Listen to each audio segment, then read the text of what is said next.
लोकसभा चुनाव में कांग्रेस से बीजेपी में शामिल हुए प्रोफेसर वेद प्रकाश पाराशर ने देखिए किस प्रकार से मतदान के बाद कांग्रेस पार्टी को घेरा। आज आपने मताधिकार का प्रयोग करा और जिस प्रकार से आपने कांग्रेस छोड़कर भाजपा ज्वाइन करी, उसके बाद ये पहला चुनाव है। क्या भूमिका रही है आपकी इस चुनावों में और आज किस तरह से लगा आपको पूरे दिन चुनाव प्रचार? देखिए, पूरा भगवाकरण हो चुका है। बीजेपी का माहौल है, लोगों में उत्साह है। उसका कारण है कि मोदी जी ने जो पिछले 5 वर्ष में लगातार 2 कार्यकाल में 10 वर्ष में जो सेवाएं दी हैं, उससे जनता संतुष्ट है। और ये चुनाव राष्ट्रवाद का है। इसमें सब लोग बीजेपी की तरफ आकर्षित हैं और बीजेपी को ही मतदान करें। वैसे भी कांग्रेस नेतृत्व विहीन हो चुकी है। अब मैं आपको बताता हूँ, जैसे कि मैंने कांग्रेस छोड़ा, उसके पर ही आप लीजिए। अभी हाल ही में जो विधानसभा चुनाव हुआ, उसमें इस मालवीय नगर विधानसभा से ही सेंट्रल इलेक्शन कमेटी में मेरा और डॉक्टर अर्चना, दोनों का नाम गया। अर्चना का और मेरा दोनों का नाम सेंट्रल इलेक्शन कमेटी में गया। सेंट्रल इलेक्शन कमेटी को गुमराह करते हुए मेरे विरोधियों ने मेरे ही नाम के एक वेद प्रकाश नाम के व्यक्ति को बांदी कुई से लाकर आम आदमी पार्टी ज्वाइन करवाई और अखबार में झूठी खबर वेद प्रकाश शर्मा ने आपका दामन थामा। जो ही राहुल सेंट्रल इलेक्शन कमेटी मेरे नाम को मालवीय नगर से मेरे नाम की घोषणा मेरे नाम को फाइनल करने लगी, तो स्टेट लीडरशिप ने उस झूठी खबर के आधार पर कि वेद प्रकाश शर्मा ने आपका दामन थामा, मेरी टिकट कटवा दी। उस central election committee Rahul Gandhi भी थे।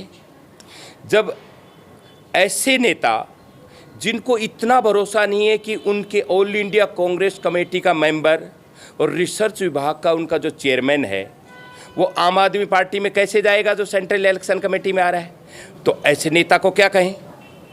पप्पू ही तो कहेंगे। जब ऐसे नेताओं के हाथ में कांग्रेस पार्टी की बागडोर आ गई है तो कांग्रेस पार्टी के पतन को कोई नहीं रोक सकता। स्टेट की बात करें, स्टेट की लीडरशिप अंधी हो चुकी है। जब भी कांग्रेस की सरकार राजस्थान में आती है, राजस्थान लोक सेवा आयोग भ्रष्टाचार का अड्डा हो जाता है। युवाओं पर कुठाराघात होते हैं, उनके भविष्य दांव पर लग जाते हैं। यह भारतीय जनता पार्टी नहीं, स्वयं कांग्रेस के नेता कांग्रेस की सरकार में बड़ी बड़ी रैलियां निकाल करके सरकार को अवगत करवाते हैं कि राजस्थान लोक सेवा आयोग भ्रष्टाचार का अड्डा बन चुकी है। तो ऐसी स्थिति में राज्य का पूरा युवा कांग्रेस के खिलाफ है।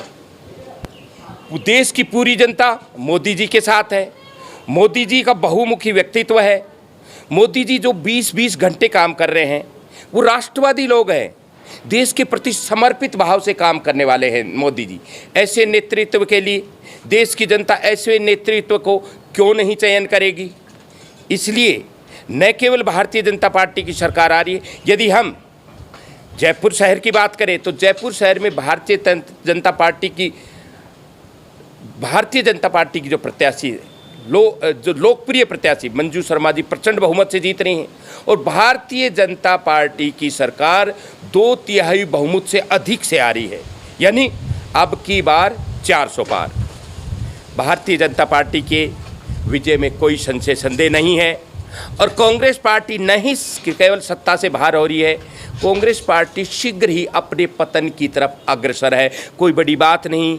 राहुल गांधी बहादुर शाह जफर की, जैसे बहादुर शाह जफर मुगलों के अंतिम सम्राट थे, शायद राहुल गांधी इस कांग्रेस के अंतिम नेता होंगे। यह अपने अंतिम छोर पर खड़ी हुई है।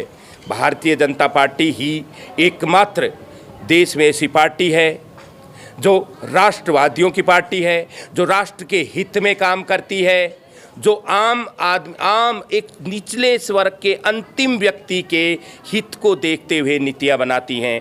इसलिए अब हिंदुस्तान की जनता के पास में भारतीय जनता पार्टी ही एकमात्र विकल्प है। यही पार्टी देश की सेवा के लायक है। इसमें किसी की कोई ठेकेदारी नहीं है। कांग्रेस पार्टी ठेकेदारों के हवाले है। चंद लोग हैं जो कांग्रेस पार्टी को चलाते। कांग्रेस पार्टी के लिए राजस्थान में एक कहावत है कि अंधो बाटे रेवड़ी फिर अपना न दे। तो कांग्रेस पार्टी की तो वो स्थिति होगी है। चंद कुछ नेता कांग्रेस के पास बचे हैं जिन्हें बार बार कांग्रेस के बड़े नेता उन्हें मौका देते हैं, हार का मुंह देखते हैं, पुनः वो उनको मौका मिलता है। इसलिए भारतीय जनता पार्टी कमल का फूल, यही देश की शोभा है, यही देश की शान है और यही सेवा का माध्यम है। जय हिंद, जय श्री राम।